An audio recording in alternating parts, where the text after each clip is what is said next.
Hey everyone, Curse Deck Builder here, making our way to 10,000 decks assisted, and here we have something a little fun, an unofficial commander, Dune-Brood Nephilim.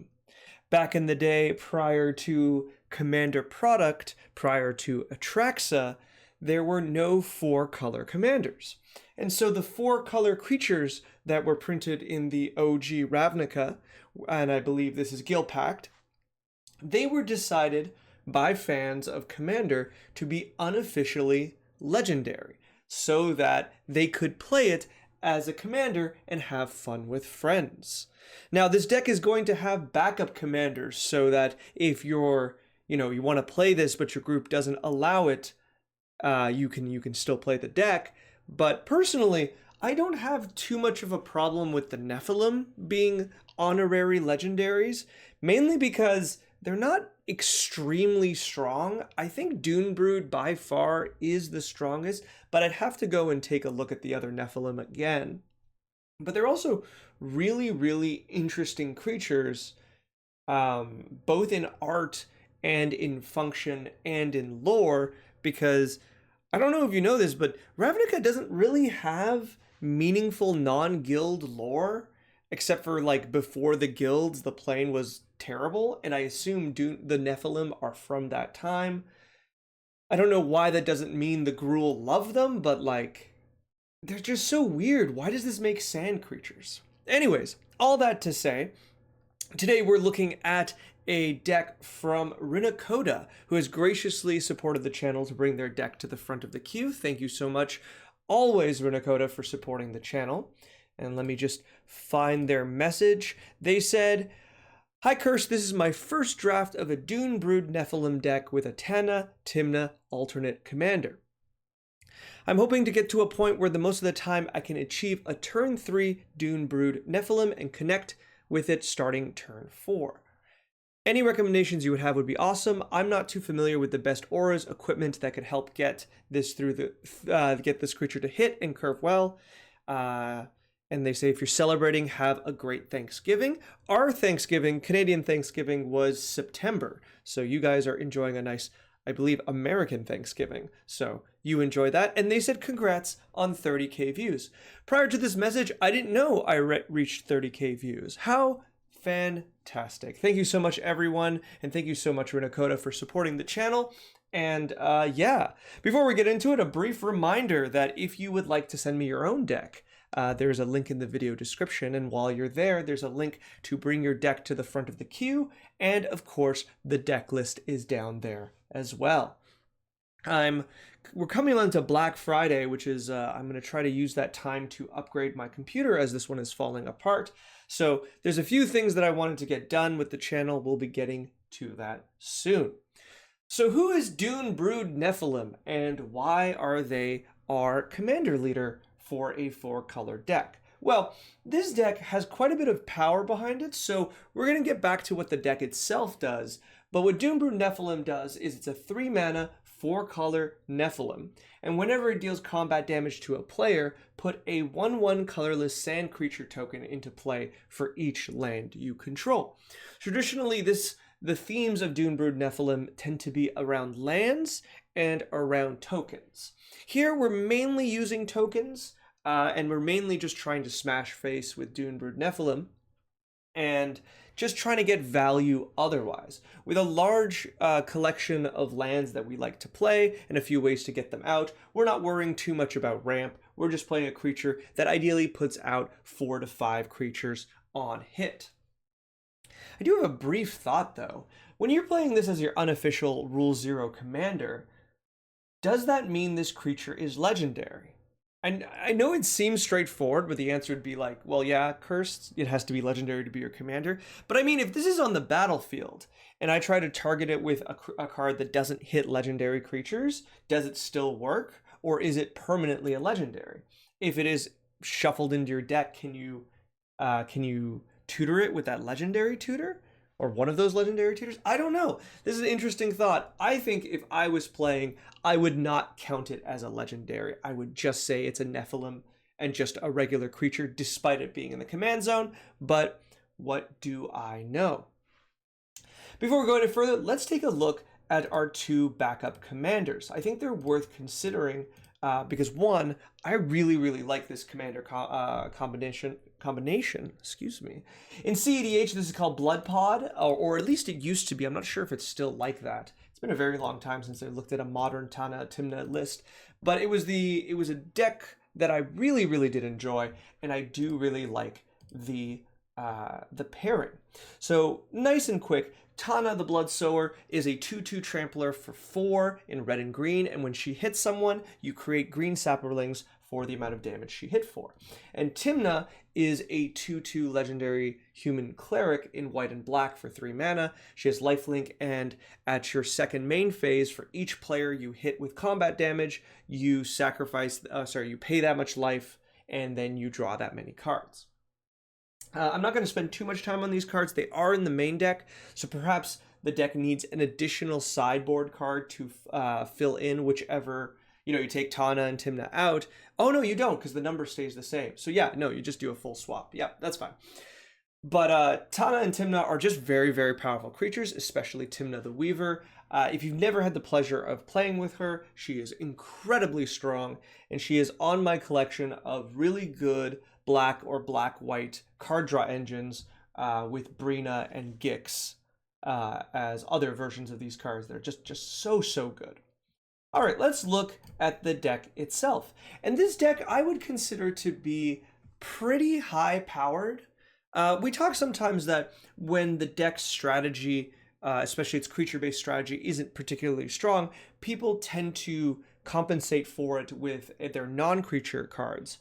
This is that to kind of an extreme. Dune-Brood Nephilim is not the strongest creature in the world, but a very fun creature, and Rinnecoda has supported them with an array of extremely powerful cards, including the Godo Helm of the Host Infinite combo, including a lot of tutors, a lot of 1-mana interaction, and a lot of 1-mana ramp. Nothing we would consider fast mana, as in mana that taps for more than it comes down to, including, interestingly, Soul Ring is notably absent in this deck, though I don't disagree with that considering our commander cannot be cast with Soul Ring, though I will note that you can pay for the commander tax for it, but Rinnecoda also said this was a first draft. So, with that first draft in mind, we'll take a look at the curve, which is, as expected, incredibly low. What's our 7-mana Cauldron Complete? I'm going to try to avoid... There we go. Goblin Bombardment and Embercleave. So I'm going to try to avoid going too much into the strong side of the deck. The strong side of the deck is very strong. There's no universe I have to explain why Esper Sentinel is rather good, or how Sylvian Safekeeper is very strong when you're playing a deck that depends on your commander, or how Dothy Voidwalker is incredibly powerful, graveyard hate. So I'm not going to talk too much of those. There's just going to be a simple, you can imagine a nice little sliding scale here, where the more of these cards you take out, the weaker the deck will become, in terms of power level, not for sure successfulness. And so that is something to consider. Now, the successfulness of the deck of playing Dune-Brood Nephilim and swinging in, that's going to come and go. And though we can argue back and forth of whether or not, these cards like Dockside Extortionist makes a big difference in your Nephilim deck, I think it's just kind of straightforward that if you play Dockside Extortionist, you're probably going to be able to cast your Dune-Brood Nephilim. So though this deck kind of exists in a limbo kind of for power level, we're going to talk about the specific cards that are more geared towards Dune-Brood Nephilim and attack that angle. Therefore, if Rinnecoda wants to stay on this side of the deck, there will be choices to be made there. And if there's more cards to add, we can simply take out the stronger cards. I actually wanted to take a moment to come over here, actually to note two things. Rinnecoda says that the deck needs a better name. For everyone watching right now, I would, if you can think of a better name, please comment it. I'm sure Rinnecoda would appreciate it. But also very fun, oh, that's not the button I wanted to press, if we go into View Primer, we can see that they have a Spotify playlist. And if we open that playlist, All Is Dust is the name of the playlist, and it's a bunch of songs that I have to assume are aesthetically connected to Doom, as it is Dune-Brood. I'm not going to play any of these things, so I don't get taken down for copyright, but that's a really, really fun inclusion. I really like when decks have more than just cards associated with them, if that makes sense. All right, so let's take a look at the deck itself. So the first one, Rayav, Master Smith. So I'm going to talk a little bit about the equipment aura sub-theme. And so I don't mind it. I think it's a little loose at the moment. I think if we want to lean more towards it, we're going to have to take out some cards and add in, some tutors, some more utility for it, maybe a few cards that will pull these equipment and auras out of the graveyard. But at the moment, it feels kind of at a clunky rate. So something like Rayav, who is a payoff card for going into equipment and auras, feels a little clunky, because in order for this card to be useful, you need your commander out, and you need them equipped with equipment or enchanted with an aura. Now, considering the power of a lot of the equipment or enchantments, even something as simple as Rancor to give our commander trample, it does really feel win more, because when your commander connects, you make a bunch of tokens, and then the deck is doing what it wants to do. To then also add double strike to it is nice, but for that double strike to need that creature to be enchanted or equipped, it's just a lot of hoops to jump through.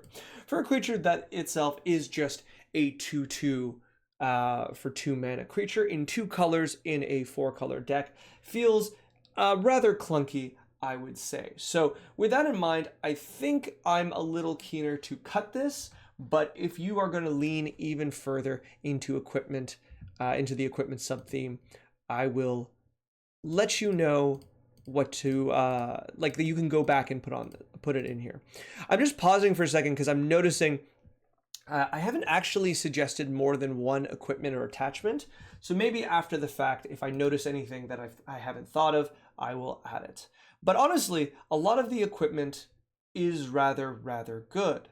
Like, I have very, very little problems here. Okay, so moving on. Actually, I do have a few.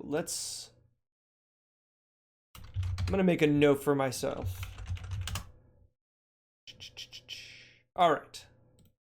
And so looking at the next one, let's see, looking at the next cards here, let's go down. Imperial Recruiter feels a little weaker than the rest, I will say, because this card is so we can only grab so many things with it. And though, there's some really clear strong ones like Dockside Extortionist, outside of that, I find it to be a little weak as a tutor. It's not one you want to throw out. It's almost universally going to get Dockside, because I just don't, or Esper Sentinel, I guess, if you need cards. But even then, that feels kind of a reactive play as opposed to a proactive one. And because it can't grab Godo, which is one of the tutor targets I'd like you to be able to grab, I'm a little less interested in the Recruiter. I think you could do better. I think just straight up Vampiric Tutor would be just generally better, I think. So I'm keen on cutting that. Rest of the creatures look fine. Rest of the sorceries looks fine. I'm assuming Beseech the Mirror is primarily here for the One Ring or Helm of the Host, because otherwise I will say I do think it is a little weak in this deck, because there's not a lot of combos that you really, once again, it could just be for Dockside. I don't see that as a bad play, but it is a bit high mana for this deck, especially this deck that has less ramp, like no fast mana, I should say. There's no Dark Rituals, nothing like that. So a bit of a pause there. The instants are also really good. Anguish Unmaking, I do kind of want this to be Generous Gift, not only to cut down a color, but at this power level, I want to be able to hit lands. I want to be able to take out opponents' lands because there's definitely like Dark Depths and other things I want to hit and remove. But granted, Anguish Unmaking can take care of the token out of Dark Depths. It's still worth noting that the ability to destroy a land is kind of important at this power level, I would say. I don't know if you also need to play Autumn's Veil in addition to Veil of Summer. Like, if you're expecting that much counter magic, this deck is already going to have a bit of a hard time against it, so I don't know if the second card is as useful as maybe, you know, Heroic Intervention instead. This is, once again, this is at a high power level. This is, I would say, like the deck itself, outside of maybe the commander, is pulling like a 8 or a 9 power level in terms of individual card strength. So if you're playing with, you know, somewhat comparable decks, counter magic is going to be a big problem, but it's not like you're going to be tutoring for Autumn's Veil. Actually, if you want this, maybe the better one is to grab Silence, so that you can, if you want to go and cast, speaking of Silence, I'm going to put another card here. If you want to go and stop your opponents from interacting with you on the turn that you are going to try to win, especially with Godo, I think Silence is probably the better thing to cast, because Silence will turn off all removal and not just blue and black spells, because Autumn's Veil and Veil of Summer do not stop Swords to Plowshares. All right, looking at equipment, Aeronaut's Wings feels like there has to be a better version of this, right? I'm having a really hard time with this card. I think you just have better evasion generally. If we go to Scryfall and we say can't be blocked wall, I know there's a 2-mana Prowler's Helm. Equipped creature can't be blocked except for by walls. And I really do think Prowler's Helm will generally be better. Losing that +1 is relevant. Losing the ability to block flyers is relevant. But for the same cost and the same equip cost, Prowler's Helm, I almost guarantee you won't come across any walls. So with that in mind, that'll just straight up make your creature unblockable. And so I'm a lot happier with this card. Coming back here, Arcane Signet being your only mana rock is interesting to me. I still think this might just better be off being Soul Ring. I think you're already with a lot of really good 1-mana ramp and mana producing creatures from Birds to Paradise and Deathrite Shaman and Ignoble Hierarch. I think you're in a good place. That Arcane Signet feels just a bit clunky. This should either be Soul Ring, or if you're playing Arcane Signet, you should at least also play Felwar Stone. Like, just double down on having at least two 2-mana cards that make the mana that you need. So this stands out to me, but I'll let you decide what to do with it. Lightning Greaves and Swiftfoot Boots are fine. They're both really strong because they give haste, and that's the primary thing I like about them. But we're going to come back to haste later. Thran Power Suit feels just a little clunky. Once again, this is 2 mana to cast, 2 mana to equip, and honestly, I'm playing this for the ward. I don't think there's going to be a lot of blocking of your commander unless your opponents have a token army or something, because at this power level, people are like slamming Dark Confidants and stuff and Thalias, and they're not going to block this thing with those. Still, the trample other things give is useful, but I just don't know to what degree I want that +1/+1 ability on this. It just feels like a lot of work to only gain a small amount of bonus power and toughness. I think this is very close to, let's see, Rayav, where if you really want this kind of effect, I feel like you need to go a little deeper into artifacts and equipment. And even then, I think I would start with Nettlecyst first, because Nettlecyst comes down as a creature, so it's just, you can have this out. and especially if you've lost a lot of your equipment, if you lost your commander a bunch of times, you can use Nettlecyst as a creature to equip your equipment to, or Nettlecyst has the same equip cost. I just think it's a little more reliable at this amount of artifacts. But if you were to go up in equipment and auras, then I could see this being a little stronger, but still a little clunky. Likewise, Bladehold Warwhip is a really interesting card because the whole idea of it is you really need to be all in on equipment.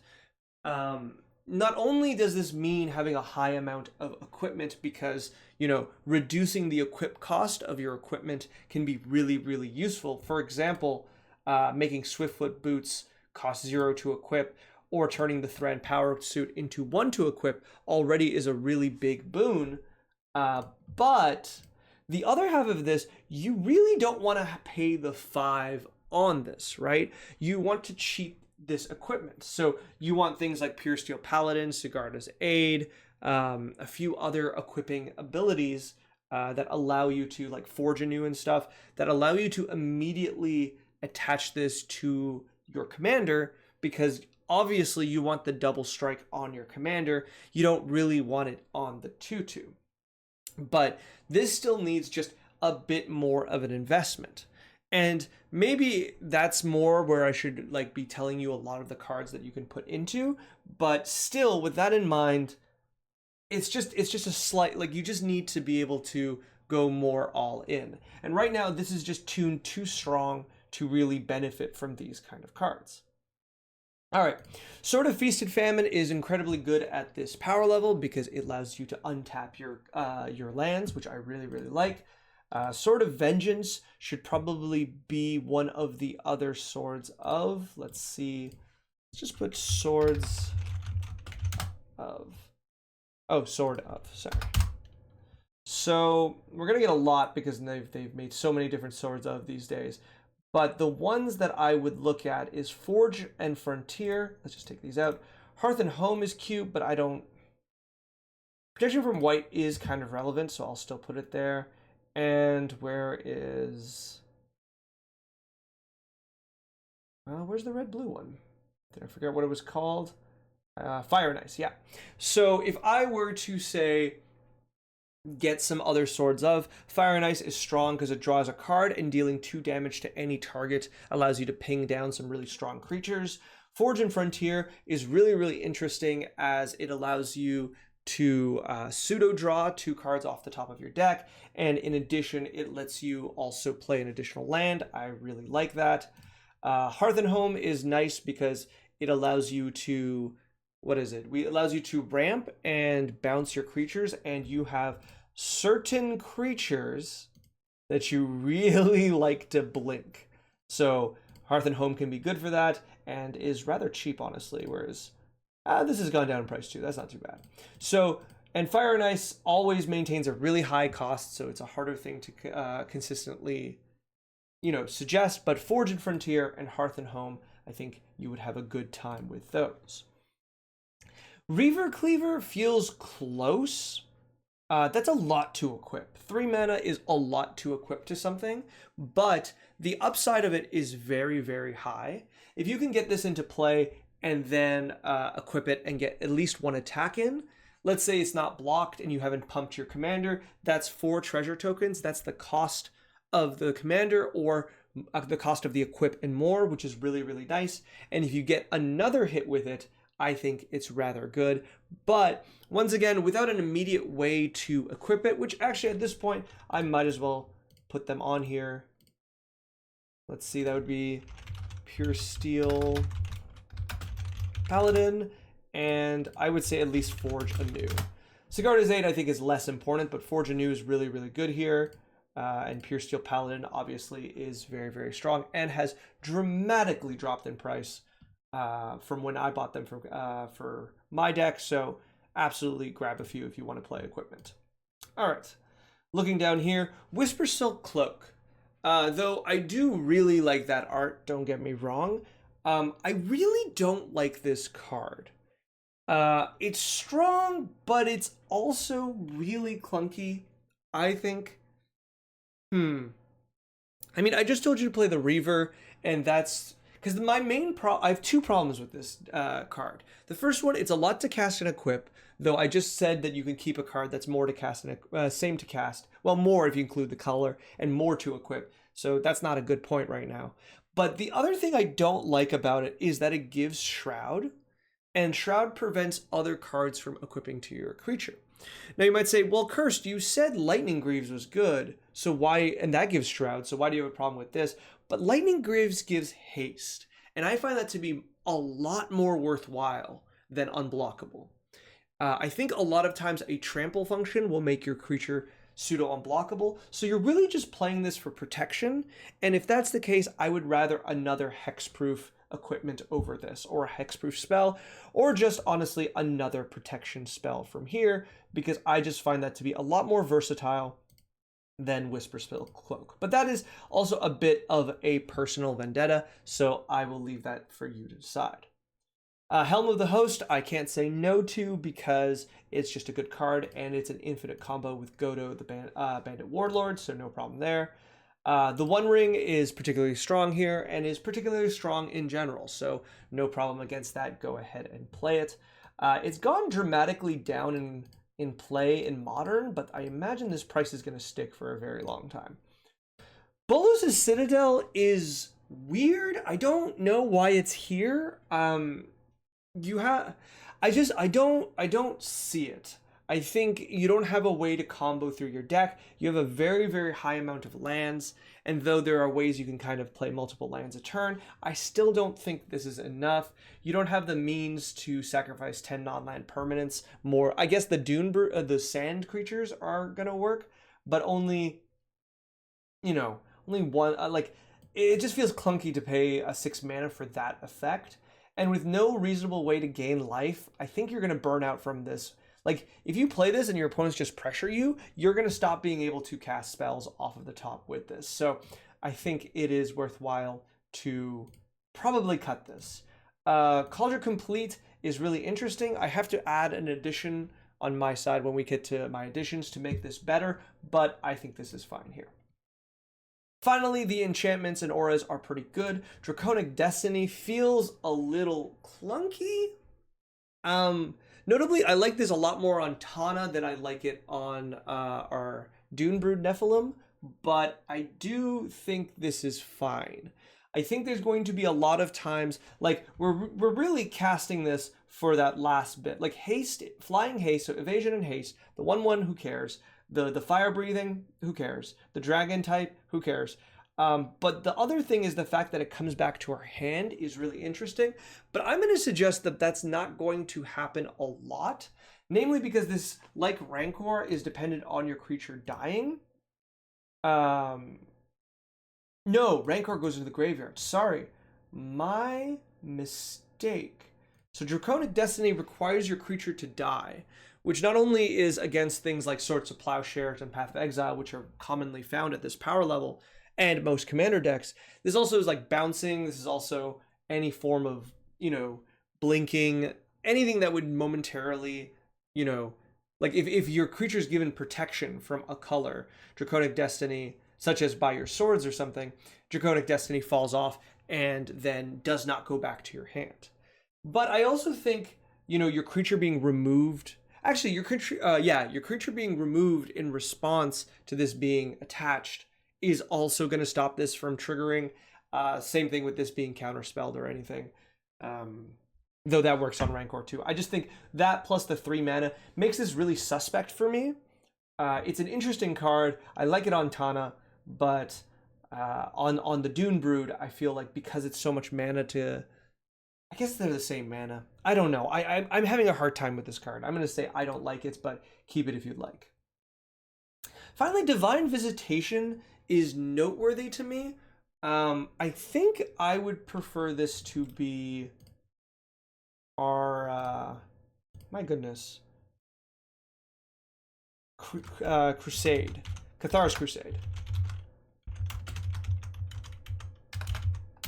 Sometimes I think it's been a long time since I've completely forgotten the name of cards, but I think we're back at it.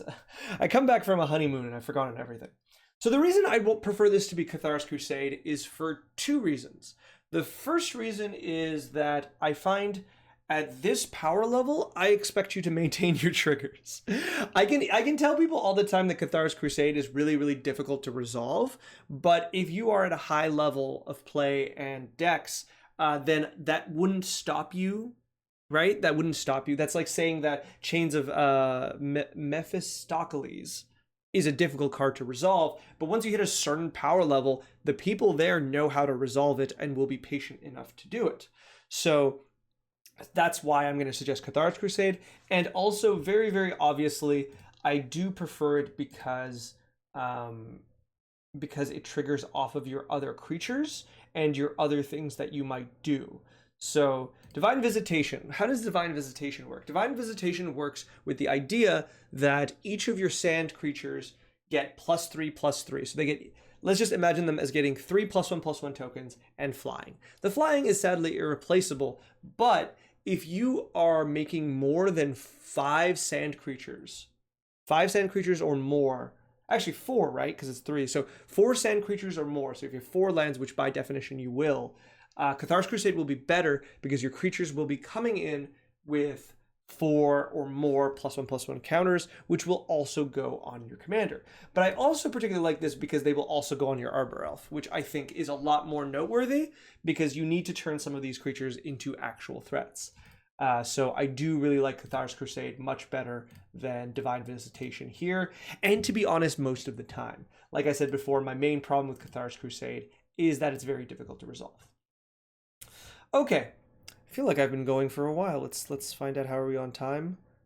Oh yeah, okay. We're gonna go through additions real fast.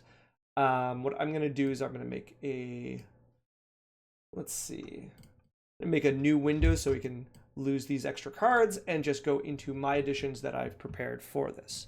So I wanted a few other things that worked a little bit with the tokens, because I do understand the equipment side to this, but I think a reliable part of this is your ability to create tokens, whether you're using Tana or whether or not you're using Dune-Brood Nephilim. Your ability to create a bunch of tokens is noteworthy.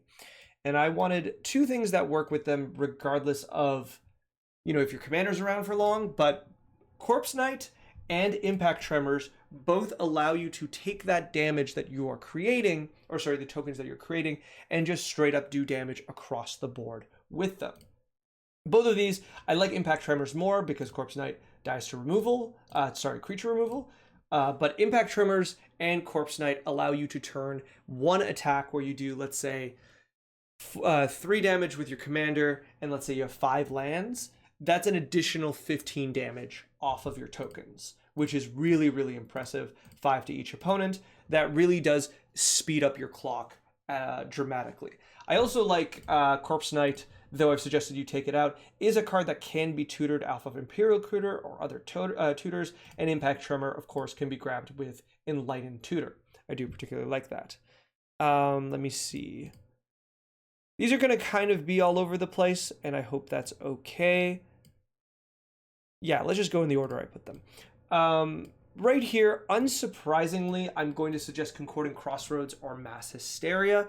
I don't know if I played both, but I think it's just worth considering as I said before, haste is just really, really important to the deck, really important to your commander, and I think you'll be particularly happy playing one, if not both of them. Once again, at this power level, people aren't playing like, I don't know, 6/6s for 6 or like just beefy creatures. They're often playing a lot of utility creatures. And for that idea, I really do like, you know, playing Mass Hysteria or Concordant Crossroads so you can get your Nephilim in, and then you can start taking advantage by the fact that you are having so many creatures. You can start smashing with your commanders. This is also really good with Tana, but this is also really good with Tymna because there's a lot of boards that you can play Tymna and immediately attack to draw a card if she has haste. But in addition, with more people tapped out, you can hit more players at a time, therefore drawing more cards off of Tymna. Dune-Brood is just happy to hit, and so is Tana, happy to hit a opponent, but I will say that you know, Tymna wants to hit multiple ones, so I like these. I'm not sure if I would play both. Like I said, probably just one, but they are interesting to me. going to put all the equipment together, so I'll come back to that one. But something that just popped into my mind, I don't know to what degree I like it, but Plumb the Forbidden is always interesting to me because it does get around common counter magic, because the additional cost will create copies of this. It's kind of like, it's a different kind of storm. So it's really, really good when you have, like, let's say 7 or 8 tokens and you don't want to, you can use this in response to a board clear, or just in general, just use this. Because even if your opponents have counter magic, unless they have a counter all spells spell, which they will sometimes, but most often they won't. Mind Break Trap is the one I'm thinking of.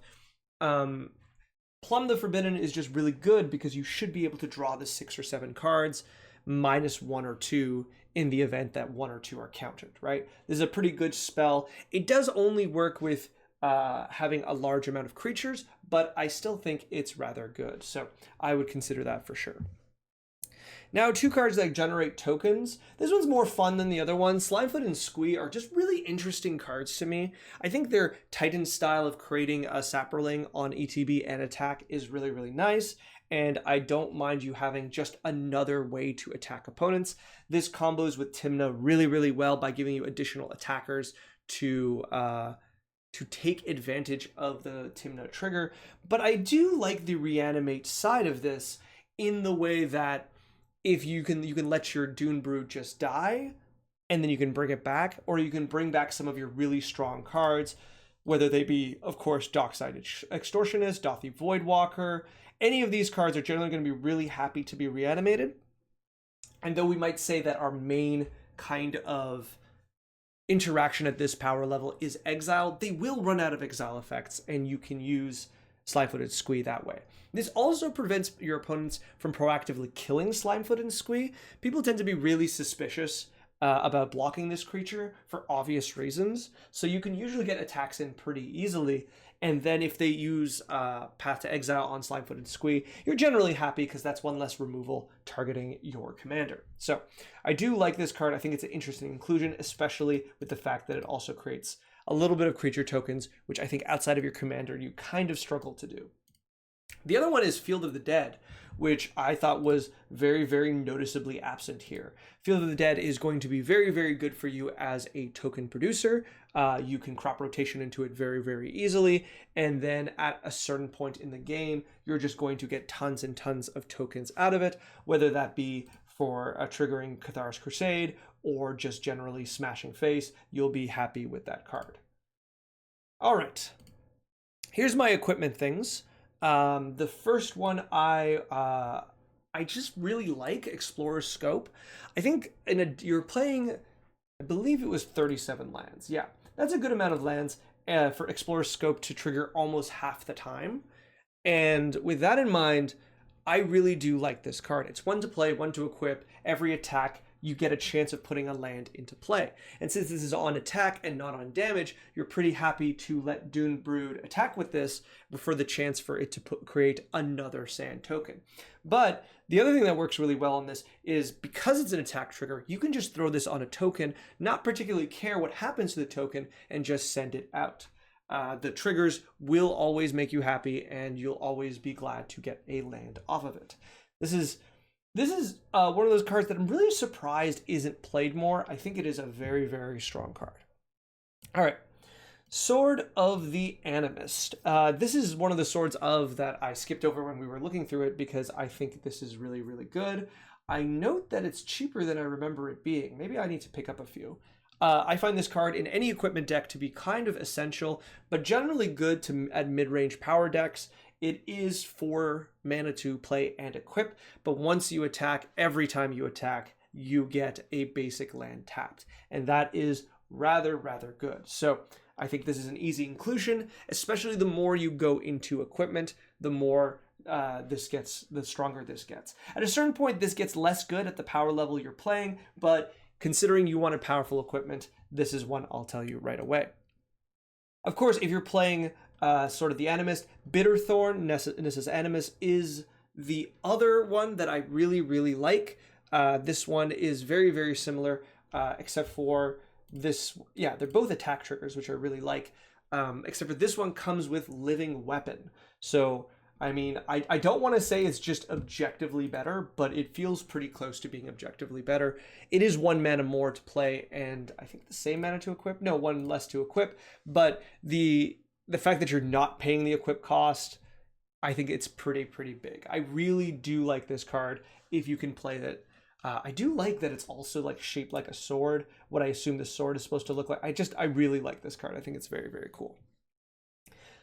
So with that in mind, this next card is going to be a bit of a transition because including this, I'm going to suggest 4 cards that match the power level you're going at, and instead of kind of lowering it with more equipment stuff. So this one is kind of the transition card between equipment and that is Stoneforge Mystic. Stoneforge Mystic is your equipment tutor card. It is an incredibly powerful card. Once again, this is my Hammer Time experience tells me to tell you this is a fantastic card, but I also think it's really noteworthy that I said I'd get back to this. Cauldron Complete works really well with this card. You play this, you immediately then you grab the Cauldron, then you use the Stoneforge to put Cauldron into play. You get a 5/5 first strike, trample, indestructible haste. You're pretty happy. Now, at this power level, I don't know how strong this is, but it is a fun card to play. And as you lower your power level, getting this with Stoneforge gets stronger and stronger until inevitably it does get too strong. But at that point, you can just not search for the Cauldron. I do think Stoneforge Mystic is definitely worth playing in any equipment deck that can afford her or has that power level for tutors, which I've said this before, but if you're playing equipment, please play tutors. It is kind of the whole point of playing equipment is that white has access, because white usually does not have access to good tutors, so equipment tutors are generally cheap and strong, so please take advantage of playing them. And Stoneforge, if you can get away with playing this, absolutely you should. Then these next 3 are just generically good cards. You know I hate doing this, but I think it is worth mentioning that Dark Confidant is a card you should be playing. Unless you're at the point, like at CEDH, Dark Confidant has gotten weaker because of Orcish Bowmasters, but you're not quite there yet of CEDH power level, so Dark Confidant is still playable. Likewise, Ranger Captain of Eos is an incredibly strong card in white, and if you can play them, absolutely please do.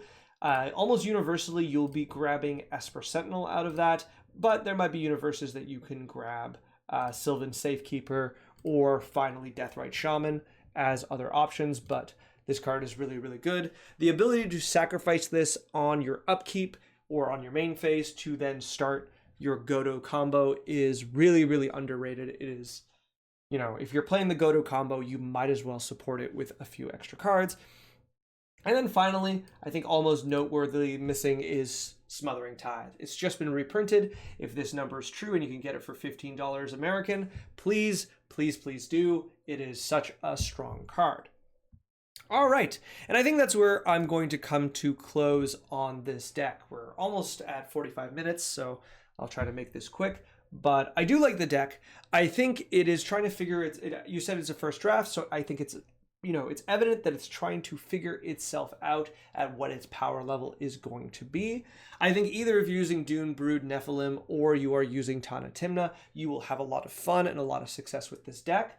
I think before the next draft, you need to kind of finalize where the power level is, because at the power level you're at, Dune-Brood is kind of holding the deck back, whereas Tana Timna is definitely the stronger combination. So if you want Dune-Brood to be the fun, you know, Rule 0 deck, I think you might have to power the deck down. Because if you brought me this list and you turn to me and you say, hey, Cursed, I know it's not a legendary creature, but would you mind if I played Dune-Brood Nephilim? And it was that or Tana and Timna, I'd be like, yes, absolutely play the Dune-Brood Nephilim. Like, 1, obviously it's more fun, but 2, I would like your deck to be a little weaker for sure. So power level is something worth considering, but I think the deck is generally in a strong place and a good place for sure. I think with some of the equipment suggestions that I've made, you might find some more fun and some more options. And when you do create that next draft, I would love to see it. You can send it to me with the link in the video description and the link to bring your deck list to the top of the queue is there as well. As always, if you could like, comment, and subscribe, I would be very, very happy. And Rinokoda, thank you so much for supporting the channel and sending the deck. I hope you're having a wonderful Thanksgiving, and I hope to see more decks from you soon. All right, good luck.